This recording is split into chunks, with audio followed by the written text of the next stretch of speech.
Hello, welcome back to The Way of Kings. Today, Chapter 9, Damnation.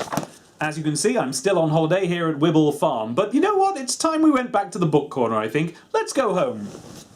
Oh, and here we are, back in the book corner. Let's begin with the little quote at the beginning of Chapter 9. 10 people with shard blades alight. Ooh, that sounds like those herald chaps at the beginning, doesn't it? Standing before a wall of black and white and red. Oh, a newspaper.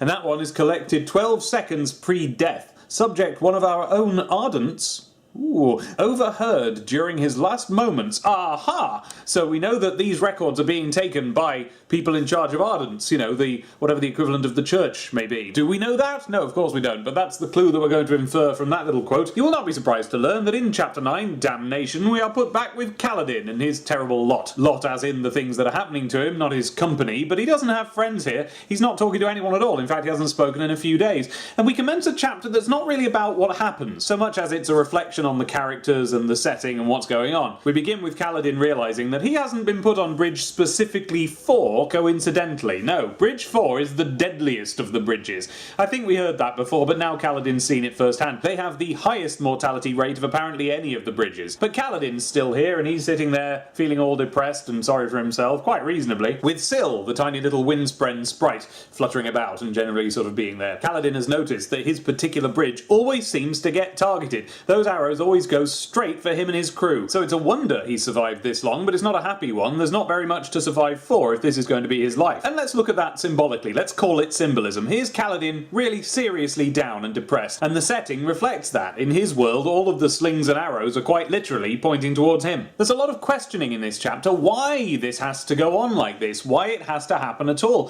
Why are these skirmishes being fought? It's not subtle either. Here on page 171, the start of the second paragraph is, why? Why did this all have to be so horrible? Kaladin's looking at the whole situation and he's thinking a few things. First of all, those plateau fights that we do, what are they actually for? Look at what actually happens. We put the bridges down, the army clip-clops over them, and they all have a little battle with the Parshendi over on whatever plateau it was they were heading for. But they don't seem particularly interested in killing the enemy. I mean, that's what they do, but that isn't the ultimate goal. The ultimate goal is always to just clear out the numbers of Parshendi who might attack the big chrysalis on the plateau, so that our army can attack the chrysalis on the plateau. And apparently there's gemstones in them or something. But it doesn't seem to be enough of a justification for this war. What, Kaladin wants to know, does any of this have to do with the Vengeance Pact? He seems to be able to understand the concept of vengeance, or at least of this particular Vengeance Pact. You know, somebody killed the king, so the people whose king it was attack the somebody, and they have a little war.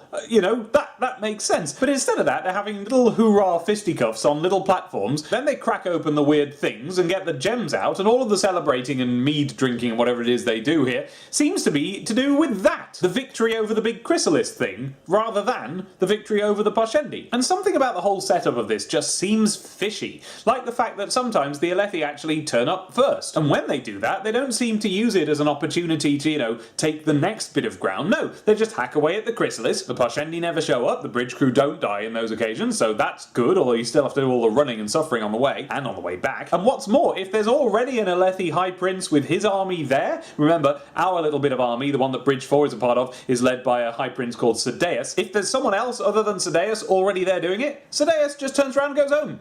He doesn't join in, he doesn't help because we can defeat the Parshendi together. He just goes, oh, you've got this one, alright, bye, and he heads off. What's that all about? How is that progressing the war effort? Kaladin is starting to wonder. It's all he has to wonder about. His whole life is driven by it, so of course he's going to ask these questions. It's just occurred to me now as I edit this video, but the whole setup of having a war where you go over to a place to fight the people because you've ostensibly got a reason, but actually what you're doing is you're just taking wealth from there, there's a thing a bit like that, isn't there? That this might be a commentary on. I never thought of that at the time I was reading the book. Alright, so assuming we have to do this for whatever silly reason, why do we have to do it this way? Sending a bridge crew, carrying a bridge on their shoulders, over to the plateau, where they're only going to get shot at and apparently mostly killed off by those Parshendi archers straight away. Why don't we, Kaladin asks, he actually asks this, not just in his head, he asks someone, why don't we send some bridge crew? If this is how you're going to, you know, if it has to be bridge crew, why don't we send some bridge crew ahead of, like, the actual bridge crew carrying shields to protect themselves and the bridge crew behind them. Because then we wouldn't lose bridge crew so much. There'd be more bridge crew. And of course we find out it doesn't matter how many bridge crew they lose because there's always more to replace them out of the various ranks of arrested criminals and so on. So okay, they're apparently expendable and easily replaced, but like, do they want it to be like that? Why do they want it to be like that? This whole thing's silly. Well, guess what? When Kaladin asked why they don't send guys ahead with shields, he was threatened. He was told he'd be strung up if he didn't shut his mouth, which is just one of the many ways a bridgeman can get himself threatened like that. Be lazy, don't follow orders, things like that, and you'll get punished in various ways. One of the worst ones, arguably the worst one, is where they string you up, they tie you to the outside of a building in a high storm, and they just leave you there during the storm, which is not exactly a survivable punishment. The way they word it, of course, is to say, well, you'll be facing the Stormfather's justice, we'll see what he thinks of you. But of course what they actually mean is, we're just executing you, but in a really horrible way that we can then divert the blame off ourselves and onto, well, God. There's only one way that you'll actually get executed, like actually beheaded, and that's if you refuse to do a bridge run, if you refuse to run against the Parshendi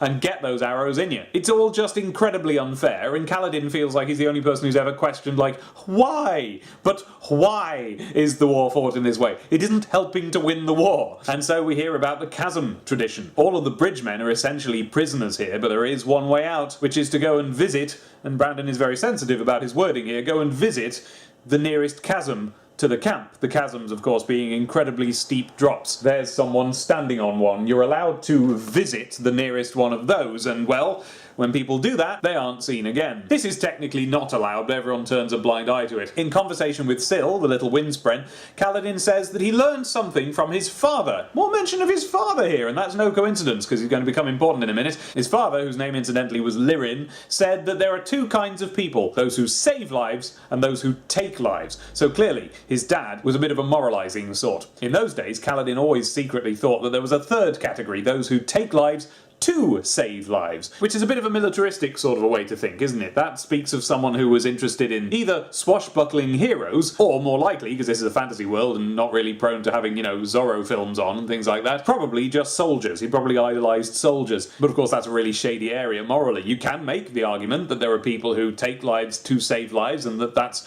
worth doing, but it doesn't feel good to say, so I think we're supposed to be on Lirin's side here and think that Kaladin was perhaps adding a bit extraneously. And in fact, Kaladin himself has taken it back right here the very first time we hear about it, because he's realised that there is a third category, but it's not people who take lives to save lives. He's seen a lot of soldiers now with his eyes right in front of him, and he realises it's not a very nice thing to look at. No, the third group is now the people who exist to be saved or to be killed, and he now counts himself in that third category. We exist to be killed, he laments. So in come some new bridgemen to replace the last lot that were killed, and one of them, for a brief moment, he thinks is Tien. T-I-E-N. Do you remember Tien? We've heard that there was this Tien person somewhere in his life who was really important to his backstory of like why he's in this situation now, and who he wished he could have protected, and so he protects people who remind him of Tien instead. Well, this one he actually thinks is Tien for a brief moment, which means that if we look at the description of the person he mistakes for Tien, we find out a bit about Tien. So, a boy of barely 14 or 15, short, spindly, with a round face.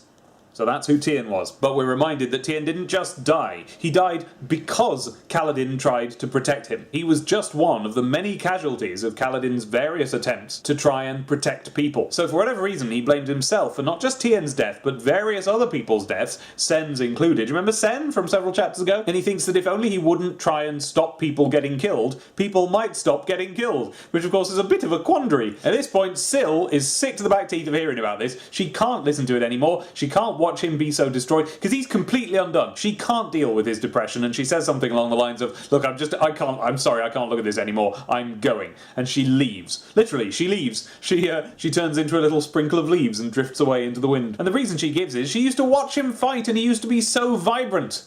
And then he goes, wait a minute, you used to watch me fight, but you first showed up when I was a slave, being carted along in that cart at the beginning of this book. Not when I was a soldier, that was before. And you weren't even a weird talking fairy back in the cart. But Syl gives no explanation for any of this and just flits off into the distance, even though she can't guarantee she'll actually be able to come back. There's something about her that's tied to him, and she's got no idea if this new form of hers, this sentient version of herself, is going to survive the journey. But she just can't look at this anymore. Which has to be a clue, doesn't it? It's got to point towards what Syl actually is. How did a Windspren end up like this? So far, the only clue we've got is that it happened while she was hanging around with Kaladin and sort of observing his movements and who he was. Then we end the chapter with a mercifully short, it's just 1 page long, little bit about the next bridge run they go on. It's horrible, everybody dies, and so Kaladin is left alone, completely and utterly destroyed. So I went into this chapter the first time with a slight groan. Here we go again. What terrible tortures we're going to have to read about this time. I was hoping that this would be the moment where Kaladin overcame all this stuff happening to him and did something really cool about it. But no, we are here for the long haul. Kaladin really can't escape this. He can't. There is no way out. But quickly, after this chapter was established, Brandon did throw me a bone. He starts talking about how this whole setup with the war has something fishy about it. It's not right. And there's the suggestion, isn't there, that we're going to either find out why it's like this, or someone, probably Kaladin, is going to change it so it isn't like this. He introduces the possibility that this whole thing might be a bit of a deliberate waste of time, that there might be some other purpose behind it, and that if only Kaladin hadn't given up, he might be able to figure out what that is, and maybe do something about it. And most importantly, when eventually he stops giving up, then he will be able to figure it out, and he might be able to do something about it. I started to speculate here. We've been given Gaz as this big bad guy in charge of Bridge 4. And because Bridge 4 is Kaladin's world, we find ourselves thinking of him as the big bad in this situation. But we already know he answers to Brightness Hashel, and she's the reason that Kaladin is in Bridge 4. She gave him to Gaz and said do something special with this one, the implication being that she was asking him to put Kaladin in whatever the worst situation was. So she's a bigger, badder guy than Gaz. And then you got High Prince Sadeas, haven't you? He's in charge of the whole army. He's always the one who rides over there with his crew and, start hacking away at those chrysalises. So he's an even bigger, badder guy. What it made me wonder, though, is that maybe Brightness Hashel doesn't actually know what's happening. Why would she? She's too posh to ever actually have seen this warfare, and so she might not realise just how bad the punishment Gaz is meting out is. And maybe later she'll find out and use her rank to do something about it. Or maybe she knows all about it and she's some kind of supervillain. Either way, I thought to myself, next time we see Brightness Hashel, it's going to be worth watching. So there we are for chapter 9. Next time we're going to be reading chapter 10, Stories of Surgeons. And the interesting thing is, this is a different sort of a chapter. Instead of starting with a quote, it starts with the words, 9 years ago.